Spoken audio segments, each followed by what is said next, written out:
I freaking loved Chowder as a child. Don't get me wrong, I like Ben 10, Codename Kids, Next Door, or a little later Flapjack as much as the next guy. But Chowder is just special to me. From the fact that they had that cool art style, especially with Chowder, where the patterns seem to be in a separate background, which has always seemed super cool to me. Or the fact that they use different art styles at times, which can be really jarring, come to think of it. Chowder has always seemed so creative, funny and charming to me.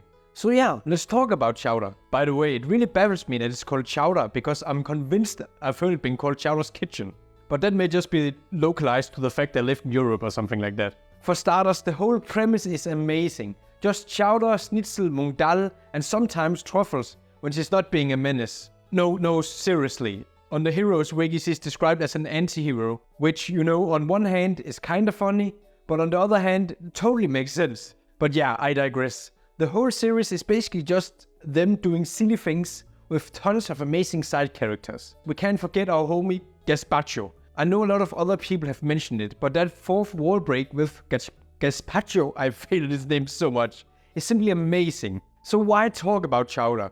What is it about the show? I can't always try to frame things from the perspective that it has a profound and deeper meaning, or something like that. That might seem kinda weird with this, theme with Chowder. Because it seems kinda weird to say there's something deep is going on here when we, have these kind of scenes. So yeah, but I still feel like there is something to it, even if I can't pinpoint it precisely. The show is just so creative in every aspect, and it's just a freaking joy to watch. Like as I mentioned before, the art design is so fantastic in this show. And it has expressed itself in so many ways. The obvious one is to talk about, of course, the cool pattern thingy I mentioned before. There are so many amazing examples of it, and there isn't much to say about it other than, the fact that it's really cool and really creative and just gives me a joy to watch, even though it's also kinda weird in a good way. That is the main thing people talk about as far as I know when you talk about the art design and direction of this show. And of course the really weird other part where it's like stop motion or real life props or some 3D model thingy. Those are really freaking cool and kinda weird. Like straight up just weird. And I don't really mean that in a negative way. I think it's amazing it's weird because that means they're doing something truly unique. Something out of the ordinary, which I have deep respect for. Plus we are not talking about Flapjack or Courage the Cowardly Dog, which is just a whole nother level of weird. But this is just right in Chowder. And I liked it when I was a kid, and I still like it now. But yeah, back to the art style. I think those weird scenes with those effects kinda just add to the storytelling and the scenes. Like it heightens it in a way. Plus they used it sparingly, so it really worked well. And lastly, I also think the art style in general should be commended. Like, look at this stuff, it's just unique and cool in its own way. Even when nothing crazy is happening, the world and the universe in general are really cool.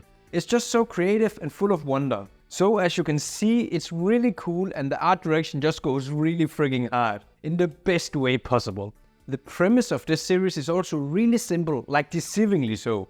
Which is a tendency for some of these cartoons. Like the premise for Ed, Edd and Eddy or Phineas and Ferb. Those were also pretty straightforward when you think about it. But in those premises and in those cases, especially with Chowder, so many cool things can happen and will happen. The premise is straightforward and easy to understand. And then the crazy stuff just happens. Like out of nowhere. And you have no way to predict what's going to be happening next. And again we come back to that amazing word that I've already mentioned in this video. Creativity. The show allows the writers and the animators to do all kinds of amazing and cool things. And it's really childlike in how it does all kinds of amazing and cool things.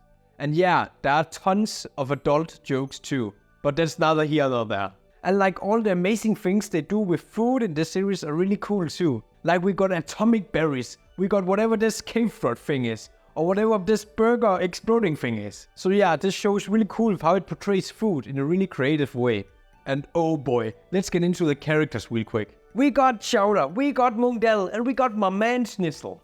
And I love the dynamic between Chowder being a little bright-eyed fella and Mung being the mentor. And Schnitzel just chilling and working and just being, Schnitzel.